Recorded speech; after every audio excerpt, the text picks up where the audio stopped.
ನಾನು ಇಷ್ಟೆಲ್ಲ ಕಲಿತು ಒಬ್ಬ ಯಶಸ್ವಿ ನಿರ್ಮಾಪಕ ಅಂದಿಸ್ಕೊಂಡಿದ್ರೆ ಅದಕ್ಕೆ ಅಮ್ಮನೇ ಕಾರಣ. ಯಾವತ್ತೂ ಅಂದ್ರೆ ಇಬ್ರು ಇಲ್ಲ ಅಂತ ನಮ್ಮ ಕಣ್ಮುಂದೆ ಇಲ್ಲೇ ಇರ್ಬೋದು, ಆದರೆ ಇಲ್ಲಿ ಶಾಶ್ವತವಾಗಿ ನನಗೆಲ್ಲ ಲಕ್ಷಾಂತರ ಜನ ಕೋಟ್ಯಾಂತರ ಜನಕ್ಕಿದ್ದಾರೆ ಅವರು. ನನಗೆ ಯಾವಾಗಾದರೂ ತುಂಬ ಕಾಡುತ್ತೆ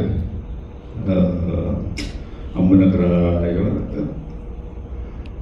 ನಾನು ಅವಾಗ ಪೂರ್ಣಿಮಾಗ ಫೋನ್ ಮಾಡ್ತೀನಿ, ಅಮ್ಮನ ವಾಯ್ಸೇ ನನಗೆ. ಹೌದು, ಅಮ್ಮನ ವಾಯ್ಸೇ ನನಗೆ. ನಾನು ಅಮ್ಮ ಇದ್ದಾಗ ಯಾವಾಗ ಫೋನ್ ಮಾಡಿದ್ರೆ ಅಮ್ಮನ ಫೋನು ಪೂರ್ಣಿಮಾಗ ತಗೊಳ್ಳೋರು, ಸೇಮ್ ವಾಯ್ಸು. ನಾನು ಅಮ್ಮ ಅನ್ಕೊಂಡಿದ್ದ, ಅಮ್ಮ ಹೇಗಿದ್ದೀರಮ್ಮ, ವೆಂಕಟೇಶ್ವರಿಗೆ ನಾನು ಪೂರ್ಣಿಮಾ ಮಾತಾಡ್ತಾ ಇದ್ದೀನಿ ಅವರು. ನನಗೆ ಅವಾಗ ಅಮ್ಮ, ನನಗೆ ಯಾವಾಗಾದ್ರೂ ಅಮ್ಮನ ಜೊತೆ ಮಾತಾಡಬೇಕು ಇಲ್ಲ ಏನೋ ತುಂಬ ಜ್ಞಾಪಕ ಬಂದಾಗ ನಾನು ಪೂರ್ಣಿಮಾ ಅವ್ರಿಗೆ ಫೋನ್ ಮಾಡ್ತೀನಿ. ಅವ್ರು ತೊಂದರೆ ಕೊಡ್ತಾ ಇರ್ತೀನಿ, ಸುಮ್ಮನೆ ತಾಕೋಬೇಕಂತಮ್ಮ, ನಿಮ್ಮ ಧ್ವನಿ ಕೇಳಿದ್ರೆ ನಂಗೆ ಸಾಕು. ಈ ಥರ ಇದು ಅವರ ಒಡನಾಟ, ಅವ್ರ ಜೊತೆ ಇದ್ದಿದ್ದು ಇದೆಲ್ಲ ನಮಗೆ ಒಂದು ಕಲಿಸ್ತಾರ ನನಗೆ. ಅಂದರೆ ಇಷ್ಟೆಲ್ಲ ನಾನು ಏನು ನಿಜಾನ ಇವೆಲ್ಲ ನನ್ನ ಜೀವನದಲ್ಲಿ ನಡೆದಿರೋದು ಅನ್ನೋ ಒಂದು ಅವಾಗ ಜ್ಞಾಪಕ ಬರುತ್ತೆ ನನಗೆ. ಸೊ ಒಂದು ನಿಜವಾದ ಒಂದು ಅದೃಷ್ಟನೇ ಅದು. ಈ ಸಂದರ್ಭದಲ್ಲಿ ಇಂಥ ಒಂದು ಸಾಧಕರು ಇಡೀ ರಾಜ್ಯಕ್ಕೆ ಮಾತ್ರ ಅಲ್ಲ, ಇಡೀ ದೇಶಕ್ಕೆ ಡಾಕ್ಟರ್ ರಾಜ್ಕುಮಾರ್ ಅಂದ್ರೆ ಏನು ಅಂತ ಗೊತ್ತಿರೋರು. ಅವರ ಅಂದರೆ ಇರಲಿ, ಈ ಸಂದರ್ಭದಲ್ಲಿ ನಾನು ಮಾತಾಡಬಾರ್ದು. ಯಾರೋ ಏನೋ ಒಂದು ಸ್ಟೇಟ್ಮೆಂಟ್ ಮಾಡ್ತಾರೆ. ಅವರು ನಮ್ಮ ಕಲಾವಿದರು, ಅವರು ನಮ್ಮ ಸ್ನೇಹಿತರೆ. ನನಗೆಷ್ಟು ಬೇಜಾರಾಯಿತು ಅಂದರೆ, ಅವ್ರು ಯಾವತ್ತಾದರೂ ಒಂದು ದಿನ ಒಂದು ಕ್ಷಣ ರಾಜ್ಕುಮಾರ್ ಅವರ ನನ್ನ ಹತ್ರ ನಿಂತು ಮಾತಾಡಿದ್ದಿದ್ರೆ ಅವರು ಏನು ಅಂತ ಇವ್ರಿಗೆಲ್ಲ ಗೊತ್ತಾಗಿರೋದು. ಒಂದು ನಿಮಿಷ ನಿಂತಿದ್ರು ಸಾಕಾಗಿತ್ತು, ಯಾರು ಹಂಗೆ ಮಾತಾಡಲ್ಲ. ಅವ್ರಿಗೆ ಬರೀ ಚಿತ್ರದಲ್ಲಿ ಇಲ್ಲಾಂದ್ರೆ ಎಲ್ಲ ಪತ್ರಿಕೆಗಳನ್ನು ನೋಡಿ ಅಭ್ಯಾಸ. ಅವ್ರಿಗೆ ಒಂದು ಹೇಳಕ್ಕೆ ಇಷ್ಟಪಡ್ತೀನಿ, ಇವತ್ತು ಯೋಗ ಆಗ್ಬೋದು, ಏನೇ ಆಗ್ಬೋದು, ನಾವೆಲ್ಲ ಯೋಗ ಅನ್ನೋದು ಈ ಮೆಡಿಟೇಷನ್ 10-15 ವರ್ಷದಿಂದ ಬಂದಿರ್ಬೋದು.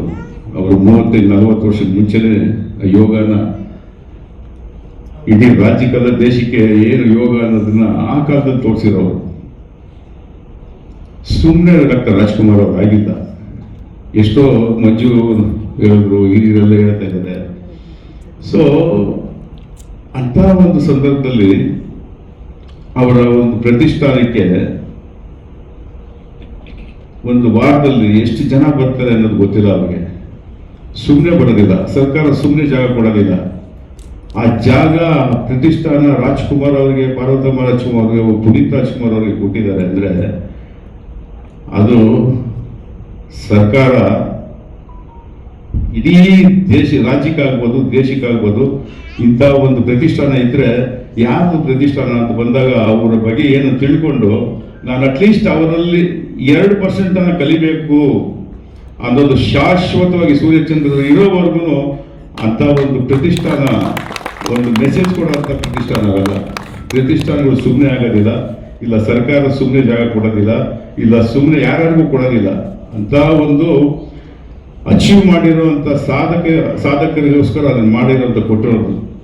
ಆ ಸಾಧಕರು, ನಾನು ಸುಮಾರು ಯಾರು ನೋಡ್ತಿರೋ ಗೊತ್ತಿಲ್ಲ, ಪ್ರತಿಷ್ಠಾನಕ್ಕೆ ಹೋಗಿ ನೀವಲ್ಲಿ ಎಷ್ಟು ಸಾವಿರಾರು ಜನ ಬರ್ತಾರೆ ಅಲ್ಲಿ ಅಂದರೆ, ಆ ಸಾವಿರಾರು ಜನ ಬಂದು ದೇವಸ್ಥಾನದಲ್ಲಿ ಹೇಗೆ ಪೂಜೆ ಮಾಡಿಕೊಂಡು ಅಪ್ಪಾಜಿ ಅಮ್ಮನ, ಪುನೀತ್ ರಾಜ್ಕುಮಾರ್ ಅವ್ರನ್ನ ಅಷ್ಟು ಪೂಜೆ ಮಾಡ್ಕೊಂಡು, ಅಲ್ಲಿ ನನಗೆ ಆಶ್ಚರ್ಯ ಆಗುತ್ತೆ.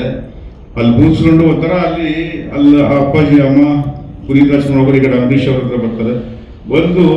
ಇವರೆಲ್ಲ ಒಂದು ಮೆಸೇಜ್ ಕೊಡ್ತಿದ್ದಾರೆ ಅವರಿಗೆ, ನಾನು ಹಿಂಗಾಗಬೇಕು, ನಾನು ಹಿಂಗೆ ಬೆಳಿಬೇಕು, ನಾನು ಈ ಥರ ಅವ್ರ ಸಾಧನೆಗಳಲ್ಲಿ ಎಲ್ಲೋ ಒಂದಷ್ಟು ನಾನು ಅದನ್ನು ಒಂದು ಸ್ವಲ್ಪ ಪ್ರೂವ್ ಮಾಡಬೇಕು, ಈ ಥರ ಇನ್ಸ್ಪಿರೇಷನ್ ಆಗುತ್ತೆ. ಅದಿಲ್ಲ ಅಂತಿದ್ರೆ ಏನು ಗೊತ್ತಾಗುತ್ತೆ ಹೇಳಿ?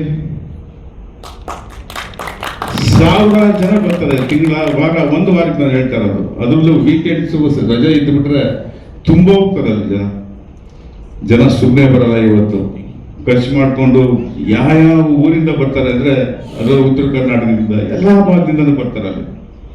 ಸೊ ಇಂಥ ಒಂದು ನಾನು ಈ ಸಂದರ್ಭದಲ್ಲಿ ಹೇಳಕ್ಕೆ ಇಷ್ಟಪಡ್ತೀನಿ. ಯಾರ ಬಗ್ಗೆ ಮಾತಾಡ್ತಾ ಇದ್ದೀವಿ ಅನ್ನೋ ಒಂದು ಜ್ಞಾನ ನಮಗಿರ್ಬೇಕು.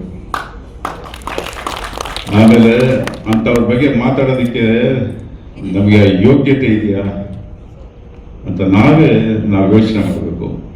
ಏನೋ ಯಾವ ಉದ್ದೇಶಕ್ಕೋ ಮಾತಾಡಿ ಈ ಥರದೆಲ್ಲ ಮಾಡಬಾರ್ದು ಅಂತ ನಾನು ಮಾಧ್ಯಮದ ಮುಖಾಂತರ ಅವರು ತಿಳಿಸ್ತೀನಿ. ಈ ಮುಂದಕ್ಕೆ ದಯವಿಟ್ಟು ಯಾರು ಅವರ ವಿಷಯಗಳಲ್ಲಿ, ಆ ಮನೆ ವಿಷಯದಲ್ಲಿ ದಯವಿಟ್ಟು ಯಾರು ಯಾವುದೇ ಥರ ಸ್ಟೇಟ್ಮೆಂಟ್ ಮಾಡಕ್ಕೆ ಹೋಗಬೇಡಿ. ಮಾಡಿದ್ರೆ ನಿಮಗೆ ಅವಮಾನ ಆಗುತ್ತೆ. ಖಂಡಿತವಾಗ್ಲೂ ಅದನ್ನು ಮಾಡಬೇಡಿ, ಈ ಥರದ್ದೆಲ್ಲ ಮಾಡಬೇಡಿ ಅನ್ನೋದನ್ನು ಈ ವೇದಿಕೆ ಮುಖಾಂತರ ಮಾಧ್ಯಮ ಕೇಳ್ತಾ ಮಂಜುನಾಥ್ ಮತ್ತು ಸೌಮ್ಯ ಅವರು ಈ ಒಂದು ಪುಸ್ತಕ ಬಿಡುಗಡೆ ಯಶಸ್ವಿಯಾಗಲಿ. ಅವರು ಹೇಗೆ ಅಣ್ಣವರು ಹಾಡು ಸಂಗೀತ ಹೇಳ್ತಾ ಹಂಗೆ ಮಂಜು ಮತ್ತು ಸೌಮ್ಯ ಅವರು ಪುಸ್ತಕ ಬರೀತಾ ಇದ್ದಾರೆ. ಇನ್ನೂ ಈ ಥರ ಪುಸ್ತಕಗಳನ್ನ ಬರೀತಾ ಇದೆ. ಒಳ್ಳೆಯದಾಗಲಿ.